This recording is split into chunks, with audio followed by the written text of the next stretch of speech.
এখানে 920 জন bullet injury যারা চোখে গুলি লেগেছে এরকম রোগীদের এখানে চিকিৎসা দেওয়া হয়েছে। আমরা হাসপাতাল কর্তৃপক্ষের দেয়া তথ্য মতে এটা জানতে পেরেছি। এইখানে আজকে পর্যন্ত আমরা দেখলাম 47 জন চোখে ইনজুরি নিয়ে যারা গুরুতর আহত তারা এখানে ভর্তি আছেন। এর আগে বিভিন্ন পর্যায়ে এই 920 জনের রোগীকে বিভিন্ন পর্যায়ে তারা চিকিৎসা দিয়েছেন। কারো কারো দু চোখ পুরোপুরি ড্যামেজড হয়েছে, কারো কারো দুই চোখ আংশিক ড্যামেজ হয়েছে, কারো এক চোখ পুরোপুরি ড্যামেজ হয়েছে, কারো এক চোখ আংশিক ড্যামেজ হয়েছে, কারো কারো মাইনর ইনজুরি হয়েছে, কারো মুখমণ্ডলে গুলি আছে।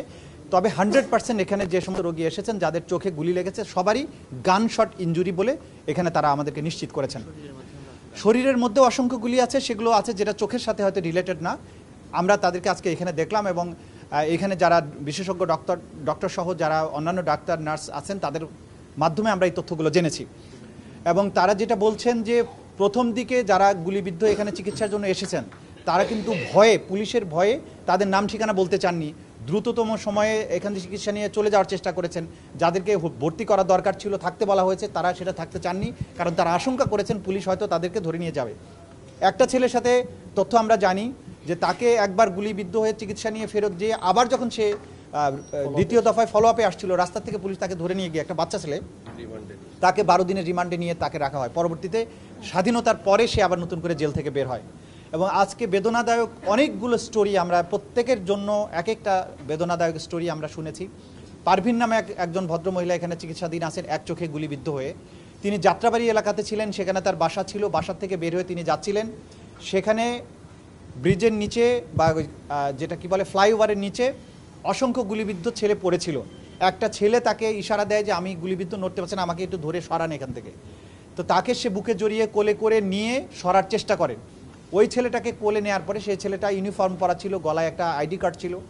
যখন তাকে বুকে নেয় এই সময় আরেকটা গুলি এসে ওই ছেলেটার পিঠে গুলিবিদ্ধ হয় এবং ছেলেটা তার বুকেই শহীদ হয়ে যায়। উনি যখন পিছনে ফিরে যখন আবার দেখার চেষ্টা করছিলেন যে গুলিটা কোন দিক থেকে আসছে, তখন আরেকটা গুলি এসে তার চোখে লাগে এবং সেই গুলি নিয়ে তিনি এখানে চিকিৎসাধীন আছেন। এবং তাদেরকে দুজনকে একসাথেই ঢাকা মেডিকেলে প্রথমে নেওয়া হয়, তারপরে ছেলেটা সেখানে মারা যায় বা গুলিবিদ্ধ অবস্থায় তাকে, শহীদ অবস্থায় তাকে সেখানে নেওয়া হয়। তো এই যে আমরা দেখলাম যে তাদের যে অপারেশন হয়েছে, অপারেশনের পরে যে পিলেটগুলো চোখ থেকে বের করা হয়েছে, অনেকের ফাইলের মধ্যে কিন্তু এগুলো সংরক্ষণ করে রাখা হয়েছে। তো যারা বাইরে থেকে বলার চেষ্টা করেছেন যে বন্দুক থেকে গুলি করা হয়নি, চোখে গুলি করা হয়নি, পুলিশ গুলি করেনি, দিস অ্যান্ড দ্যাট, তো সেগুলোর প্রমাণ হচ্ছে যে এখানে 100% গানশট ইনজুরি এবং সেগুলো করা হয়েছে বুক থেকে উপরের দিকে, মানে উদ্দেশ্যই ছিল হত্যারা অথবা পার্মানেন্টলি ডিসেবল করে দেওয়া। তো এগুলো আমরা এখানে দেখেছি, এগুলো তথ্য প্রমাণ আমরা সংগ্রহ করেছি। আমরা আরেকটা কথাও যেটা বলেছি, আমাদের এই দ্বিতীয় মুক্তিযুদ্ধের যোদ্ধা যারা, শহীদ যারা, তাদের পাশাপাশি আমাদের ডাক্তার সমাজ, এই হসপিটালের চিকিৎসক যারা আছেন তারা অসম্ভব রকমের সার্ভিস দিয়েছেন, দিনরাত টানা 72 ঘন্টা পর্যন্ত ডিউটি করেছেন, এটাও আমরা দেখতে পেয়েছি। তাদেরকে আমরা মনে করি যে এই মুক্তিযুদ্ধের অন্যতম সৈনিক এবং অংশীদার। তাদের প্রতি জাতির পক্ষ থেকে আমাদের কৃতজ্ঞতা। আমরা চাইবো তারা আরও তথ্য দিয়ে আমাদেরকে এই মামলা পরিচালনার ব্যাপারে সাহায্য করবেন। এটা ছিল মোটা দাগে আজকে আমাদের কথাবার্তা। Thank you.